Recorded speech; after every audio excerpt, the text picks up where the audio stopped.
கடைசி நாள் யுத்தத்திலே அஸ்வத்தாமனை துரியோதனன் சேனாதிபதி ஆகிறான். இவன் பீமனால தொடை முறியுண்டு கிடக்கிறான் கீழே.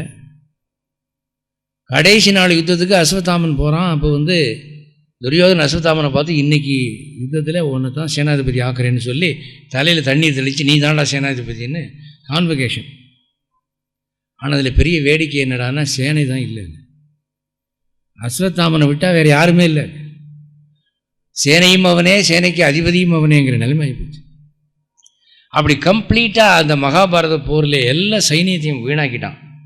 பார்மல்கு சேனை அவித்த பரஞ்சுடரை நினைந்தாடி. சாதாரணமாக ஜோதியை தான் அவிப்பாங்க, இங்கே ஜோதி மற்றதை அவிச்சிருச்சுட்டாங்க. பரஞ்சோதி பார்மல்கு சேனையை அவித்தது, நீர்மல்கு கண்ணினராகி நெஞ்சங்குலைந்து நெய்யாது. கிருஷ்ணாவதாரத்திலே கண்ணன் செய்த லீலைகளை எண்ணி கண்களிலே நீர் வடிந்து அழணுமா. கண்ணன் செய்த ஒவ்வொரு காரியமும் எப்படிப்பட்ட காரியங்கள். தனக்கு துஷ்டன்னு பேர் வந்தால் பரவாயில்ல. காந்தாரி கண்ணனை பார்க்கிறாள். தன்னுடைய 100 பிள்ளைகளும் செத்ததுக்கு இவன் தான் காரணம். அப்போ அவன் என்ன சொல்கிறா, கிருஷ்ணா நீ ஒருத்தன் இருந்துக்கிட்டு என் 100 பிள்ளைகளையும் கொன்னுட்டியடா, உன் வம்சமே அழிஞ்சு போகணும், இந்த யாதவ வம்சமே அழிஞ்சு போகணும் நான் சபிக்கிறேன். நான் கற்புக்கரசியாக இருந்தது உண்மையானால் அது நடக்கும் அப்படின்னு. அதே மாதிரி யாதவ இனமே அழிஞ்சு போகுது. பரவாயில்ல, பொய்யன் புரட்டன் என்று பெயர் வந்தாலும், என் இனம் சபிக்கப்பட்டு அழிந்தாலும், நான் தீயவன் என்று பெயர் பெற்றாலும் பரவாயில்ல, பாண்டவர்கள் ஜெயிக்கணும் என்று அவ்வளவு தூரம் தர்மத்துக்காக பாண்டவ பட்சபாதியாக இருந்து செயல்பட்டான். அதை நினைக்கிற போது நீர்மல்கு கண்ணினராகி நெஞ்சம் குடைந்து நையாமல்.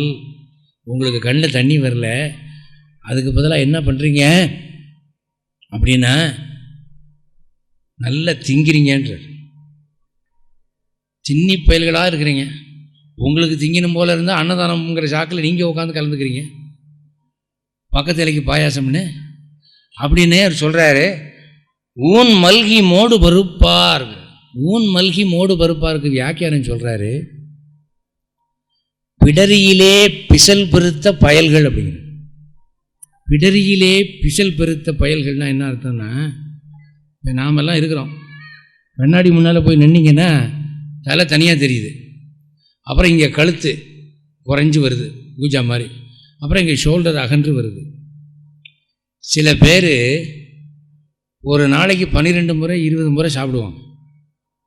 எப்படின்னா, பிரேக்ஃபாஸ்ட் அதாவது காலை சாப்பாடு, அதுக்கு முன்னால் ப்ரீ பிரேக்ஃபாஸ்ட் காலை சாப்பாட்டுக்கு முன்னோடி, பிரேக்ஃபாஸ்ட்டுக்கு அப்புறம் போஸ்ட் பிரேக்ஃபாஸ்ட்டு, அப்புறம் pre lunch, lunch post lunch, pre tiffin, tiffin post tiffin, pre dinner, dinner post dinner, இதுக்கப்புறம் midnight dinner.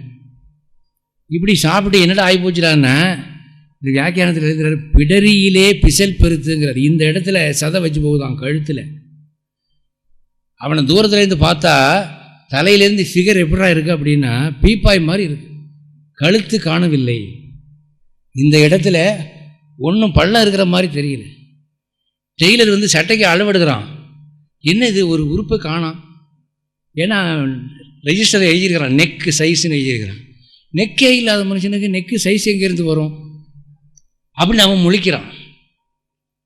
Over eating. அதான் அவர் சொல்கிறாரு, என்ன சொல்கிறாருன்னா, ஊன் மல்கி, இந்த சதை பெருத்து மோடு பெருப்பால், சோறு தின்னு தின்னு உடம்பே சோறு மயமாகி போச்சு. ஊனினை உருக்கி உள் ஒளி பெருக்கின்னு பாடுறாங்க, இவர் ஊனினை பெருக்கி உள்ளொளி சுருக்கி வாழ்றாரு. அந்த மாதிரி ஆகிப்போச்சு. ஊன் மல்கி மோடு பெருப்பார் உத்தமர்களுக்கு என் செய்வார். நல்ல உத்தமமான பாகவதர்கள் ஸ்ரீ வைஷ்ணவர்கள் வந்தால் அவங்களுக்கு இவன் என்ன உதவி செய்வான். இப்படி தின்னு பருத்து கிடக்கிறவன் உக்காந்துருக்கிறான், உக்காந்தா எந்திரிக்க முடியல. வீட்டில் ஆள் சொல்கிறான், சாமி இது கோவிலிருந்து அர்ச்சகர் வந்திருக்கார், ஏதோ உற்சவமா உங்களை பார்க்கணுமா அப்படின்னு. பார்க்கலாம், தாராளமாக பார்க்கலாம், என்னால் எந்திரிக்க முடியலையே, அவரை கொஞ்சம் வர சொல்ல. அந்த அளவு வெயிட் வச்சு போயிட்டு உடம்பு. அவர் பார்க்குறாரு, இவங்ககிட்ட போய் டொனேஷன் வாங்குறதுக்கு அது பாவ பணம்டான்னு அடுத்த வீட்டுக்கு போயிடுறாரு. உங்களால் உத்தமர்களுக்கு என்ன பயன் இருக்கும் அப்படிங்கிறார். ஊன் மல்கி மோடு பருப்பார் உத்தமர்களுக்கு என் செய்வார். அடுத்தது 8 வார்புனல் அந்தன் அருவி வடதிரு வேங்கடத்தெந்தை பேர் பல சொல்லி பிதற்றி பித்தரென்றே பிறர் கூற ஊர்பல புக்கும் புகாதும் உலோகர் சிரிக்க நின்றாடி ஆர்வம் பெருகி குனிப்பார் அமரர் தொழப்படுவாரே. திருப்பதி வந்துட்டார். திருப்பதி பெருமாளை பாடுறார். திருப்பதி சீனிவாச பெருமாள்கிட்ட தான் நம்மாழ்வார் வந்து ஆரம்பத்திலே அகலகில்லேன் என்று தொடங்கி திருவடிக்கு கீழ் அமர்ந்து புகுந்தேனே என்று பிரபஞ்சம் பண்ணுறது. அது திருமந்திரத்துக்கு சமம் என்று ஸ்ரீ வைஷ்ணவ சம்பிரதாயம். அப்போது இங்கே திருப்பதி ஏழுமலையான நினைத்து ஒரு பாசனம் சாதிக்கிறார். வார்புனல் அந்தன் அருவி. வார்புனல்லாம் வீழுகின்ற தண்ணீர் அருவி. 22 தீர்த்தங்கள் இருக்குது திருப்பதியிலே. வார்புனல் அந்தன் அருவி குளிர்ந்த அருவி வடதிரு வேங்கடத்து எந்தை. தமிழ்நாட்டுக்கு வடக்கு எல்லையாக இருக்கக்கூடிய திருவேங்கடத்து எந்தை மலையப்பன். பேர் பல சொல்லி பிதற்றி. அவனுடைய பெயர்கள் பல பேர். அவனுக்கு நாமங்கள் 1000 மட்டும் இல்லை, லட்சக்கணக்கில் இருக்குது. கடைசி நாள் உபன்யாசனைக்கு அதை பற்றி பேச போகிறேன். சகசநாமம் பற்றி தான் கடைசி நாள் தலைப்பு கொடுத்துருக்காங்க. பகவானுக்கு லட்சக்கணக்கான நாமக்கள் இருக்கு. அதில் ஒரு 50 நாம மனப்பாடம் பண்ண முடியாதா?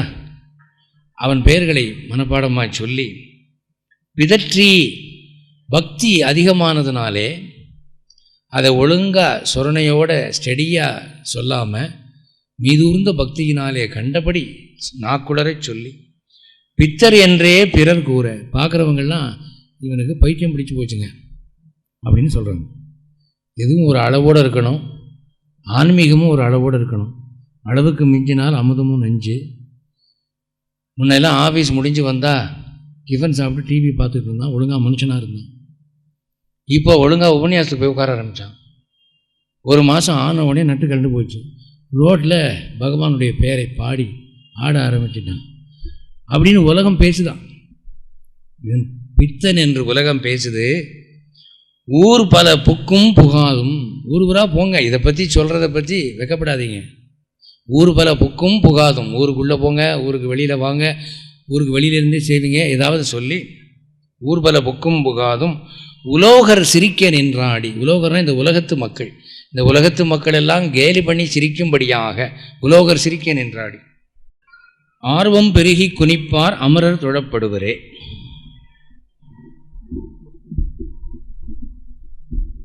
இப்படி பக்தியினாலே பாட்டு பாடி நாட்டியம் ஆடுகிறவர்கள்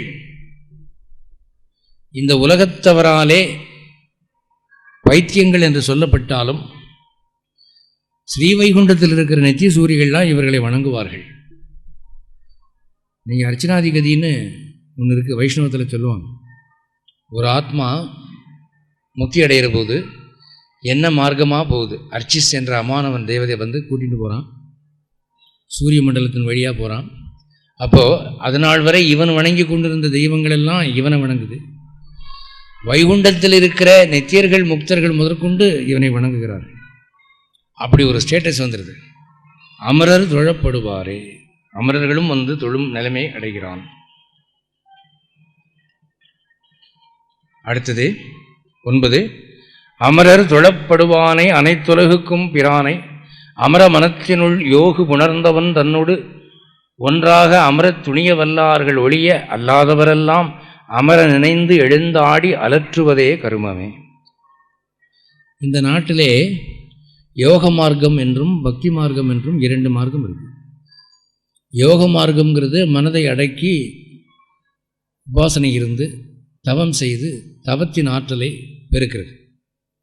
இந்த குண்டலினி எழுப்புறேன் அப்படி இப்படின்னா சொல்லிட்டு இருக்காங்கல்ல, ஆக்ஞா சக்கரம் அந்த சக்கரம் அந்த சக்கரம் அந்த மார்க்கம். அது வந்து ரொம்ப கஷ்டம். கோடான கோடி பேரில் ஒரு ஆளுக்கு தான் அது சித்திக்கும். முதல்ல உங்களுக்கு சரியான குரு கிடைக்கணும்ல. இப்போ பல பேர் நாங்கள் யோகா சென்டர் நடத்துகிறோம்னு சொல்லி நான் தான் குருன்னு சொல்லி உங்களுக்கு குண்டலினி எழுப்புறேன்னு எதையும் எழுப்பி விடுறாங்க. அதில் பிரயோஜனம் இல்லை. நமக்கு குருவாக இருக்கிறவனுக்கு முதல்ல சித்தியாக இருக்கான்னு பார்க்கணும். அவனுக்கே அவன் எங்கே போகிறான்னு தெரியாது. இவனை வேற கெடுத்து விடும். அதனால் அப்படி மார்க்கத்திலே போகிறவர்கள் சில பேர் இருப்பார்கள். அவர்கள் தவிர மீதி ஆள்களுக்கெல்லாம் ஓய்வுக்கு வழி என்ன, உஜ்ஜீவனத்துக்கு வழி என்ன, நற்கதிக்கு வழி என்னென்ன பாடி ஆடுங்கள், அது ஒன்று தான் வழி என்ன. பக்தியினால் பாடி ஆடுங்கள், இல்லை யோக மார்க்கத்தில் போங்க. இது 2 தான் வழிங்கிறது.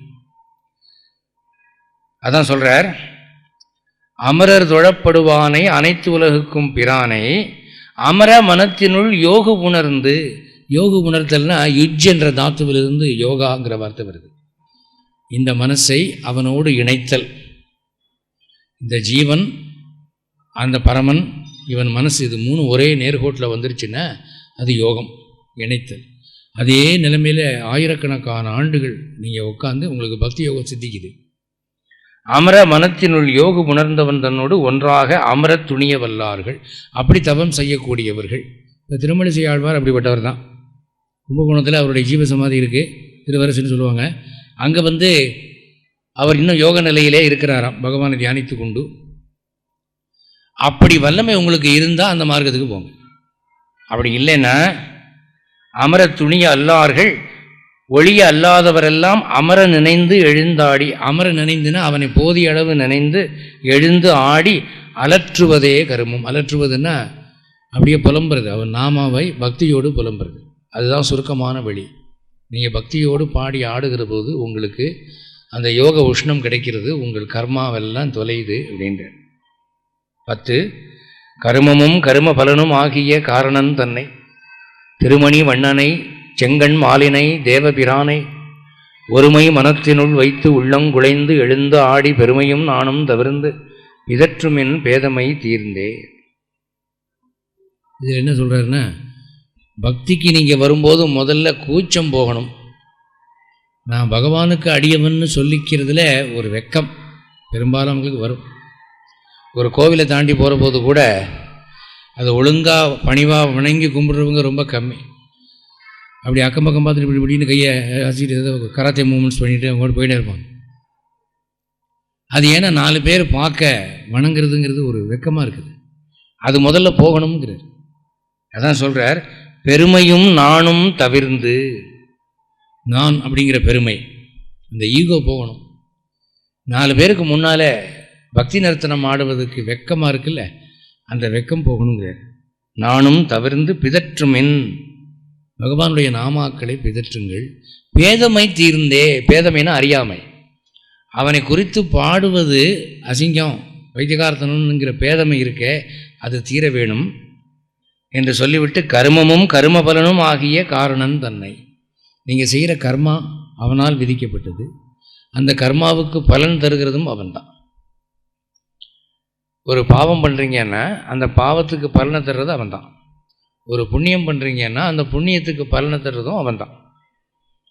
தர்மன் நினச்சிக்கிட்டு இருந்தான், சூது தர்மத்துக்கு கட்டுப்பட்டு திரௌபதியை இவர்கள் சேலையை அவிழ்த்த போது நான் வாளாக இருந்தேன், எதிர்த்து சண்டை போடலை, அது என் பொறுமையை காட்டுகிறது, தர்மத்துக்காக இவன் இவ்வளவு தூரம் அடங்கி இருந்தான்னு பகவான் என்னை மெச்சுவான்னு நினச்சிட்டு இருந்தான். ஆனால் பகவான் அப்படி நினைக்கல. இவன் ஆர்த்து எழுந்து சண்டை போட வேண்டிய நேரத்தில் பேசாமல் அமர்ந்திருந்தான், அது தப்பு. கௌரவர்களை கொன்ற பின் பாண்டவர்களை கொல்ல வேண்டும் என்பது பகவானுடைய எண்ணம். அப்படி நினச்சிருந்தான். காரணம் கர்மம் என்ன, கர்மத்தின் பலன் என்னங்கிறது அவனுக்கு தான் தெரியும். நாம் அதை தப்பாக புரிஞ்சுக்கிட்டு இருக்கோம். அதான் சொல்கிறார், கர்மமும் கர்ம பலனும் ஆகிய காரணன் தன்னை திருமணி வண்ணனை செங்கண் மாலினை. நவரத்னம் போன்ற ஒளியும் பளபளப்பும் உடைய திருமேனி உடையவனை செங்கண் மாலினை. செங்கண் மால்னா கருணையினால் கண்கள் சிவந்தவன் செங்கண்மால். செங்கண் மாலினை தேவபிரானை. தேவபிரான்னா இந்திராதி தேவர்களுக்கும் அவன் பிரான், ஸ்ரீவைகுண்டத்தில் இருக்கிற நித்தியர்களுக்கும் அவன் பிரான். ஒருமை மனத்தினுள் வைத்து உள்ளம் குலைந்து எழுந்து ஆடி. ஒருமை மனத்துனா ஒருமித்த மனசோடு. மனசு ஒன்றை நினைக்கிற போது அதனுடைய ஒரு பகுதி வேறொன்றை சிந்திக்கக்கூடாது. சினிமா பார்க்குற போது கூட சில பேருக்கு அதில் வர்ற ஒரு சம்பவத்தை பார்த்துட்டு மனசு வேறு பக்கம் போகும். ஆஹா, நம்ம டெலிஃபோன் பில் இன்னும் கட்டலையே அப்படின்னு ஞாபகம். நாளைக்கு பிடிக்கிட்டு போயிடுவான் அப்படிங்கிற நினைப்பு ஓடும். அப்போ படம் பார்க்குற போதே பாதி மனசு அங்கே போயிடுது. அது ஒருமித்த மனசு இல்லை. அதுபோல் பக்தியோடு நீங்கள் பகவானை பாடுகிற போது முழுக்க தியானம் அதில் இருக்கணும். ஒருமை மனத்தினுள் வைத்து உள்ளங்குழைந்து எழுந்து ஆடி பெருமையும் நானும் தவிர்ந்து பிதற்றுமென் பேதமை தீர்ந்தேன்.